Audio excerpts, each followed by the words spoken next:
સોનું ખરીદવાનું વિચારી રહ્યા છો તો આ સમાચાર તમારા માટે ખૂબ જ કામના છે। લગભગ 3 મહિનાથી 1,40,000 રૂપિયાની આસપાસ અટકેલું સોનું ઓગસ્ટ મહિનામાં અચાનક એવી ઝડપે દોડ્યું કે રોકાણકારો પણ ચોંકી ગયા છે। માત્ર 3 અઠવાડિયામાં સોનાના ભાવમાં લગભગ 20,000 રૂપિયાનો ઉછાળો જોવા મળ્યો છે। 24 ઓગસ્ટે ભારતમાં 10 ગ્રામ સોનાનો ભાવ લગભગ 1,62,000 રૂપિયાની આસપાસ પહોંચી ગયો છે। તો સવાલ એ છે કે સોનું અચાનક આટલું મોંઘું કેમ થયું? શું હજુ સોનાના ભાવમાં વધારો થશે? અને સૌથી મોટો સવાલ, અત્યારે સોનું ચાંદી ખરીદવાનો સમય છે કે પછી રાહ જોવી જોઈએ? ચાલો સમજીએ આખા ગણિતને। નમસ્કાર, તમે જોઈ રહ્યા છો નિર્ભય ન્યૂઝ અને હું છું હંસિની।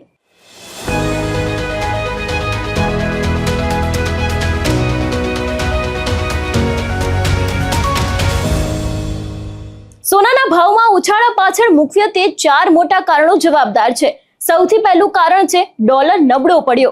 દુનિયાના બજારમાં સોનાના મોટા ભાગની ખરીદ વેચાણ અમેરિકી ડોલરમાં થાય છે, એટલે ડોલર અને સોનાના ભાવ વચ્ચે સામાન્ય રીતે ઊંધો સંબંધ જોવા મળે છે।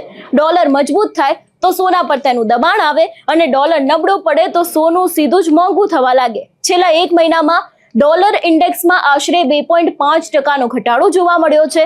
ડોલર નબળો પડતા રોકાણકારો માટે સોનું વધુ આકર્ષક બન્યું અને તેની સીધી અસર સોનાના ભાવ પર જોવા મળી। અમેરિકી બોન્ડ અને વ્યાજ દરનું ગણિત બીજું મોટું કારણ છે। જ્યારે અમેરિકી બોન્ડમાં મળતું વળતર ઘટવાની અપેક્ષા હોય અને બીજી તરફ અમેરિકન ફેડ દ્વારા વ્યાજદર ઘટાડવાની સંભાવના વધે, ત્યારે રોકાણકારો બોન્ડમાંથી પૈસા કાઢીને સોના જેવી સુરક્ષિત સંપત્તિ તરફ વળે છે। આ જ કારણસર અમેરિકી નાણાકીય નીતિ અંગેની અપેક્ષાઓએ સોનાની માંગને વેગ આપ્યો, એટલે કે વ્યાજદર નીચે જવાની અપેક્ષા। ડોલર પર દબાણ, સોનાની ખરીદીમાં ત્રણેય પરિબળોની સાથે આવ્યા સોનાની તેજીને વધુ બળ મળ્યું। એ બાદ આવે છે સેન્ટ્રલ બેન્કોની ગોલ્ડ ખરીદી। ત્રીજું અને લાંબા ગાળાનું મહત્વનું કારણ છે વિશ્વભરની સેન્ટ્રલ બેન્કો સતત સોનું ખરીદતી રહી છે। ડોલર પરથી નિર્ભરતા ઘટવાને કારણે અને ઘણા બધા પોતાના જે દેશો છે એની વિદેશી મુદ્રા ભંડારમાં સોનાનો હિસ્સો વધારી રહ્યા છે। વર્લ્ડ ગોલ્ડ કાઉન્સિલના આંકડા પ્રમાણે એપ્રિલથી જૂન 2026 દરમિયાન સેન્ટ્રલ બેન્કો દ્વારા કુલ 289 ટન સોનું ખરીદાયું છે। આટલી મોટી ખરીદી બજારમાં સોનાની માંગને વધુ મજબૂત બનાવે છે, એટલે સોનાના ભાવમાં ઘટાડો આવે ત્યારે પણ તેને ખરીદદારોનો સપોર્ટ મળી રહે છે। અને ચોથું કારણ છે ભારતમાં ખરીદી વધી। ભારતીય બજારમાં પણ સોનાની માંગમાં અત્યારે હાલ વધારો જોવા મળી રહ્યો છે। જૂનમાં ભારતે વિદેશમાંથી લગભગ 20 ટન સોનું ખરીદ્યું હતું।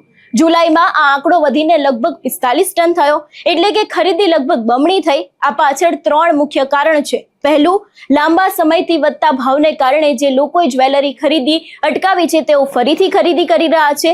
બીજું, તહેવારોની સિઝનને ધ્યાનમાં રાખીને જ્વેલર સ્ટોક વધારી રહ્યા છે। અને ત્રીજું, સોનામાં તેજી જોઈને રોકાણકારો પણ ગોલ્ડ ETF સિક્કા અને સોનાના બારમાં પૈસા લગાવી રહ્યા છે। એટલે વૈશ્વિક માંગ અને ભારતીય માંગ બંને એક સાથે વધી રહી છે। હવે સવાલ, સોનાના ભાવ હજુ કેટલા વધશે? શું સોનાનો આ રેકોર્ડ તૂટી જશે?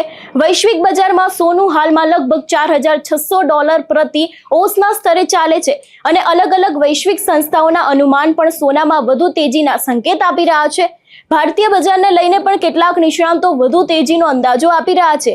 એક અંદાજ પ્રમાણે ડિસેમ્બર સુધીમાં આંતરરાષ્ટ્રીય બજારમાં સોનું $5,000 થી પણ ઉપર જઈ શકે છે।